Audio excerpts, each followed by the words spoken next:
Hey everybody, so some of you may be wondering why this video doesn't have an episode number, so I'll explain.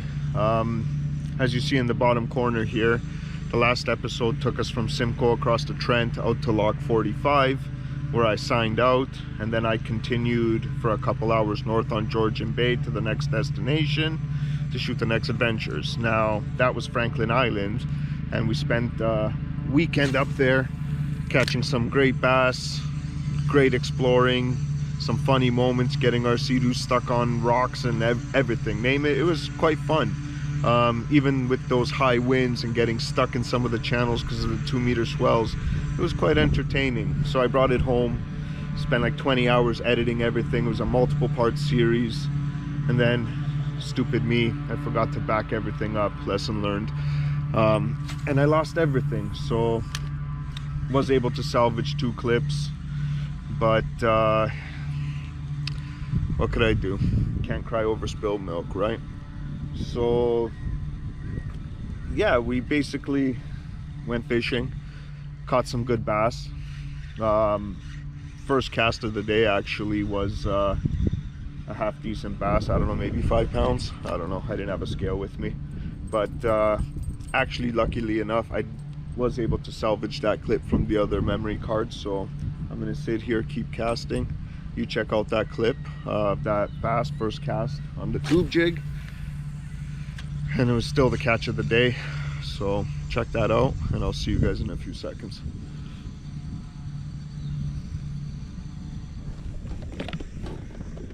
What do we got here, boys?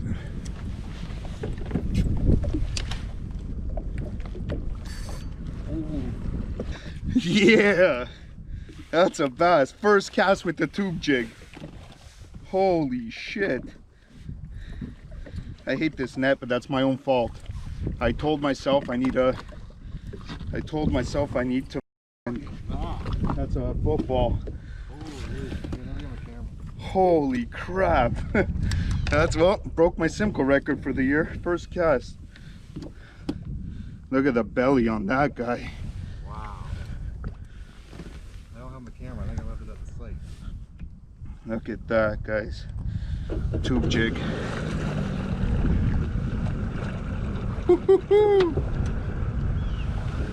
That thing has some weight to it, man. Look at the gut on it. Wow. All right, go free before you hurt yourself. Bye, buddy.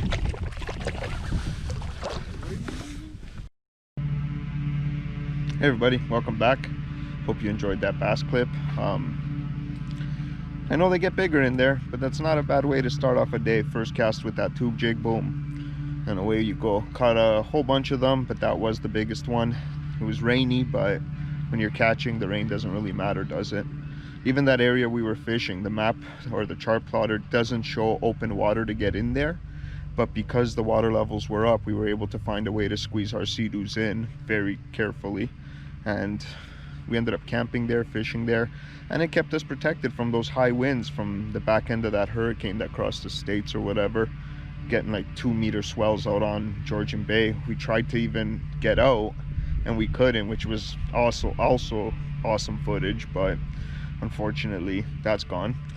But in order to make up for all that lost footage, I'm actually took an emergency week off of work next week. I'm gonna jump in my car at the end of this week after my meetings, head north with the sea-doo, and for 5-6 days just hit different lakes, different spots, explore, fish, and just try to catch up on this horrible tragedy of a summer in terms of content, with the sea-doo engine breaking and now this lost footage. Multiple part series would have held me up for a couple weeks. But yeah, so next week I'm off to all types of adventures, hopefully get 5 or 6 videos out of that. If you guys have any recommendations, comments of places I should check out, both from a fishing and an exploring point of view, drop a comment. I'll be sure to check that out.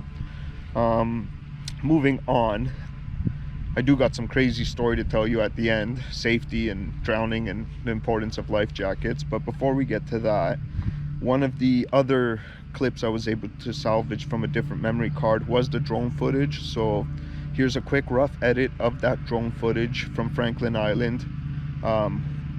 this is what we're going to be exploring as one of the locations in the upcoming week, hopefully. So that's why it's in here. Might as well use it since I didn't lose it.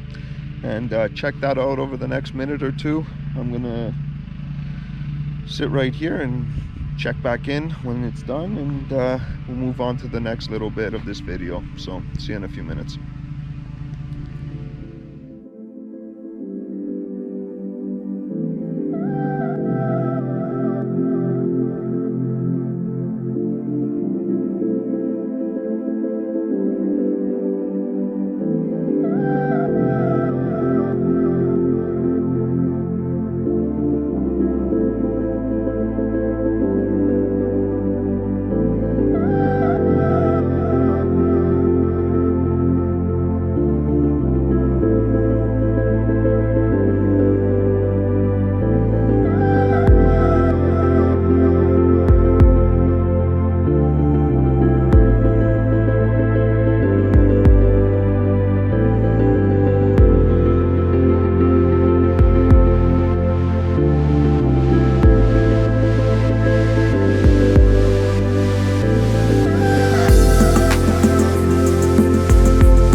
Alright guys, welcome back. Hope you enjoyed that drone footage.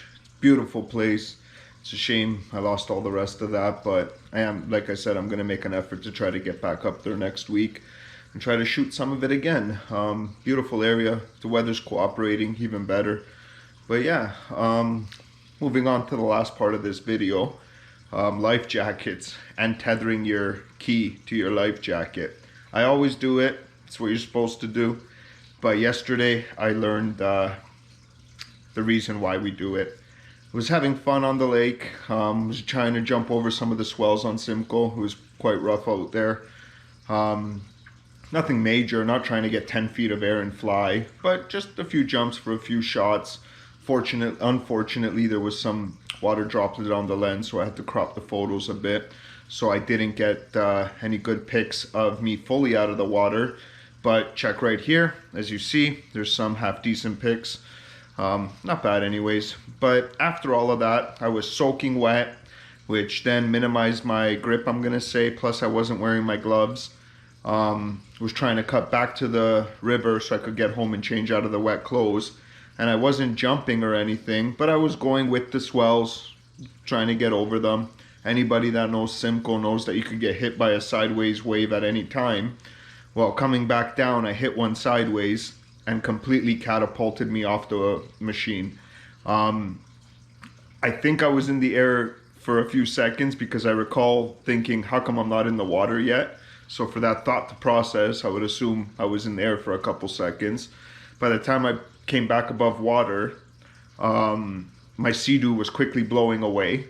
So I had to do, good thing I'm a strong swimmer, but still it wasn't easy. I had to swim full force trying to catch my seadoo.